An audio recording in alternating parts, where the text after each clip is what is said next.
Soyez le bienvenu, mesdames et messieurs.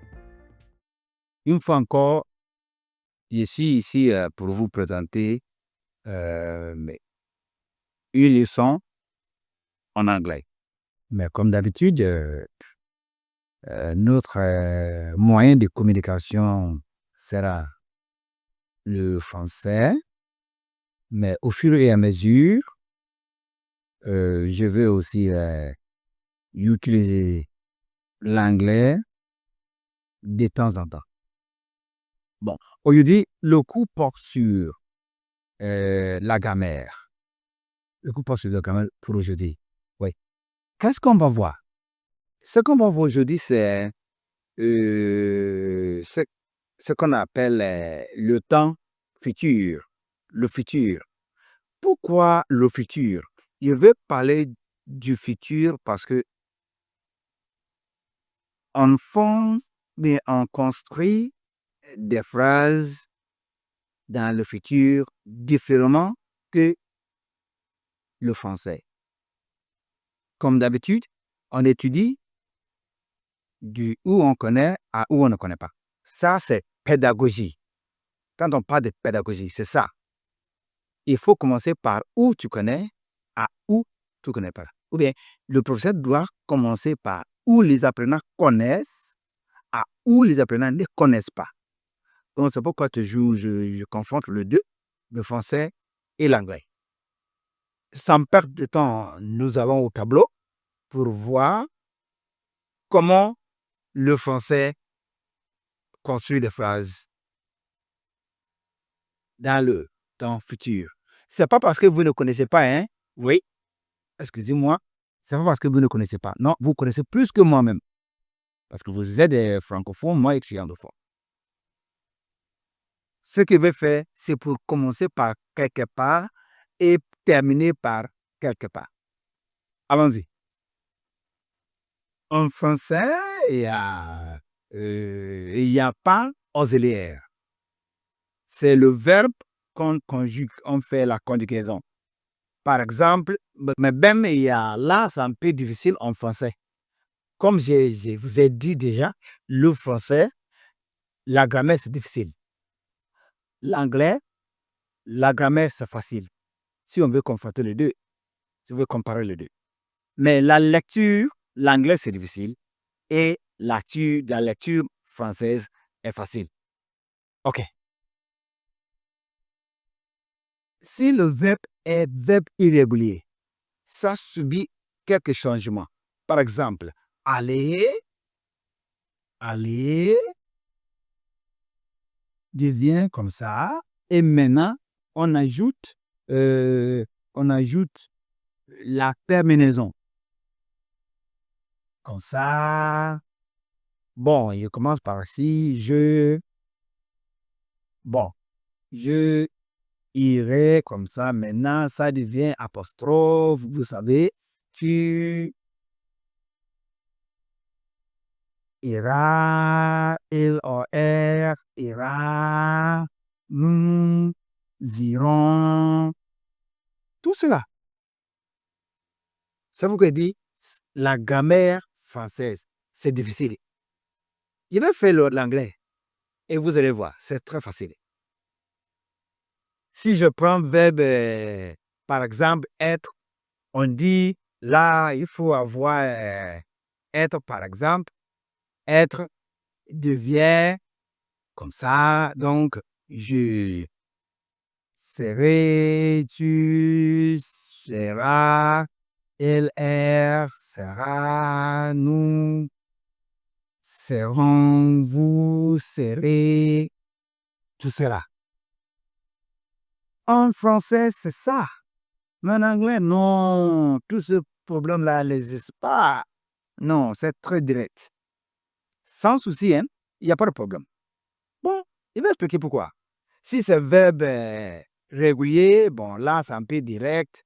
Bon, on écrit tout le verbe et on ajoute les terminaisons. Si c'est parler, on écrit tout le parler, je parlerai, tu parleras, tout cela. OK, on va voir.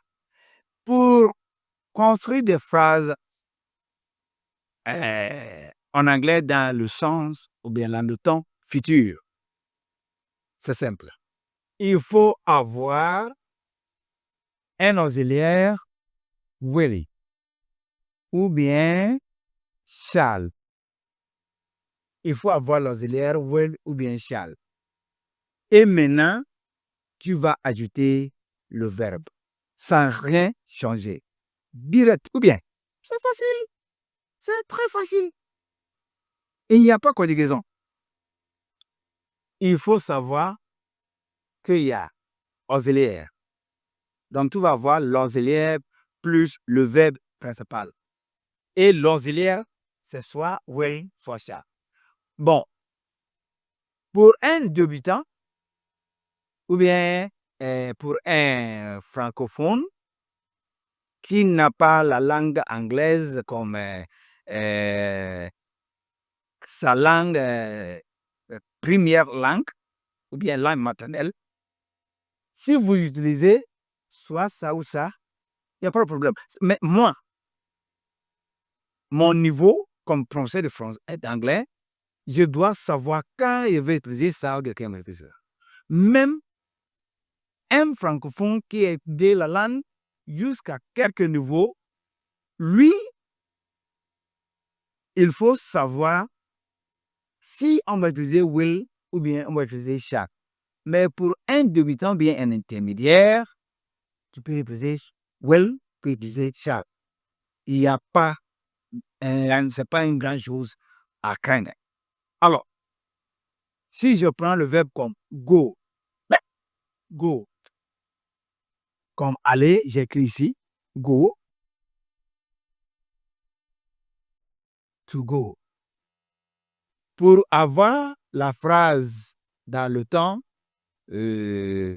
futur, je dis I et j'écris l'auxiliaire will et j'ajoute le verbe principal go. C'est fini. Ce verbe go ne change pas. On ne change rien. Il faut appliquer la règle will ou bien shall plus go. C'est ça. Dans un niveau avancé, là, je vais vous préconiser que il faut savoir la différence. Mais au fur et à mesure, avec le temps, je vais vous expliquer quand on peut utiliser will et quand on peut utiliser shall. Mais pour un débutant, si quelqu'un dit c'est faux, c'est moi qui vous le dis. Pour un débutant, will, go, shall go, ça passe. Hein? La langue, ce qui est essentiel, c'est pour avoir la communication. Il faut avoir la communication. Si tu peux bien communiquer à l'autre personne, des fois, il ne faut pas exiger sur ce qui est très, très difficile au profond. Mais si, comme un professeur, quelqu'un qui fait des conférences, là, il faut, comme un conférencier, cette personne-là, il faut savoir la différence. Sinon, tout passe. Donc, I will go, et puis dit I shall go. You will go. Ou bien, you shall go. Ce qui est essentiel, il faut savoir que on a besoin d'un auxiliaire will ou bien shall. Et maintenant, le verbe principal, tu ajoutes. Donc, I will go, j'irai. You will go, tu iras. He will go, they will go, we will go. Et ça passe comme ça. Il n'y a pas de problème. Comme en français, c'est maintenant tu as, si c'est verbe irrégulier, il faut savoir ce qu'on appelle la radicale. Il faut faire sortir quelques parties, tu prends le radical et maintenant tu vas ajouter les terminaisons. Non, en anglais, c'est pas ça. Il faut savoir deux choses, l'auxiliaire et le verbe principal.